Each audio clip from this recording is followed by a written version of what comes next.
Have you ever felt like there just wasn't enough? Not necessarily in terms of money or material goods, though those are the most obvious forms we recognize, but a deep sense of insufficiency that permeates your daily life. It is that feeling when you wake up and immediately feel behind before you have even taken a breath. You look at your calendar and see too many commitments. You look at your bank account and worry about next month. You look at your relationships and wonder if anyone truly understands you or has time for you. This is the scarcity mindset, and it is one of the most powerful forces that can limit human potential. But here is the secret that changes everything. Abundance thinking is not a magical belief system where you pretend to be rich while you are poor. It is a cognitive practice. It is a discipline of perception.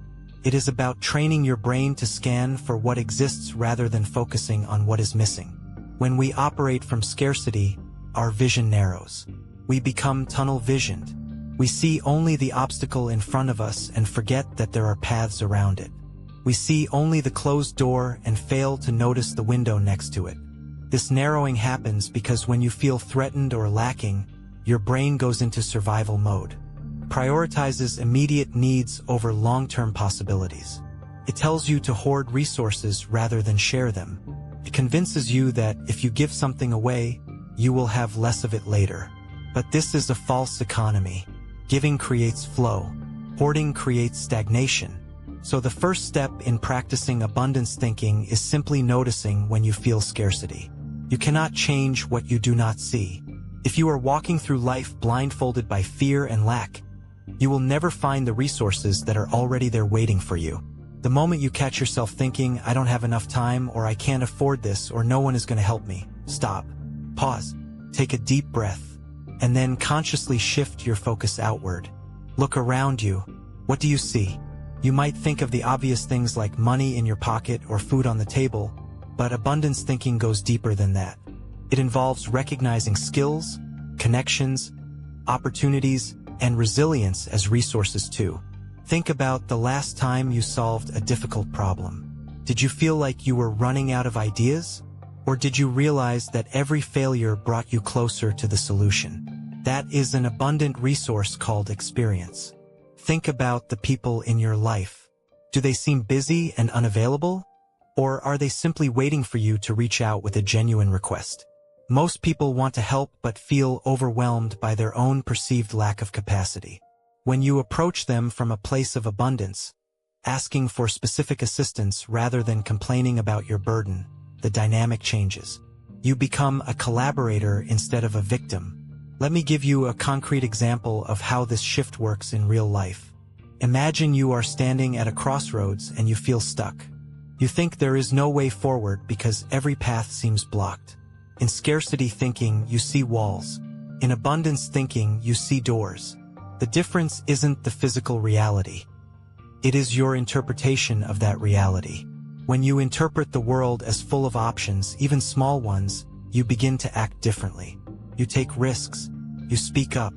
You ask for what you need because you believe there is enough for everyone. This belief system does not require you to have $1 million in the bank. It requires you to recognize that value exists everywhere if you are willing to look for it. Value is found in conversation, in nature, in rest, in community. We often forget that we are part of an ecosystem where giving and receiving are continuous cycles. If you stop contributing because you feel poor, you actually become poorer because you lose the energy that comes from connection. So how do you practice this daily? Start by keeping a gratitude journal, but not just listing things like your car or your house. List resources. Write down who helped you today. Write down what skills you used to get through a challenge. Write down the beauty of the sky outside your window. This trains your brain to hunt for evidence of abundance rather than hunting for evidence of lack. Another powerful technique is to reframe your language. Notice when you use words like can't, never, always, or enough. These are scarcity triggers. Replace them with words that imply possibility and sufficiency. Instead of saying, I can't do this, say, I need to find a way to do this. Instead of saying, there isn't enough time, say, I need to prioritize my time better.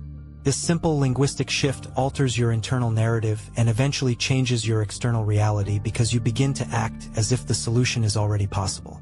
You start looking for it. Now let's talk about money specifically, because that is where most people feel the pain of scarcity the most. Money is a tool, not an identity.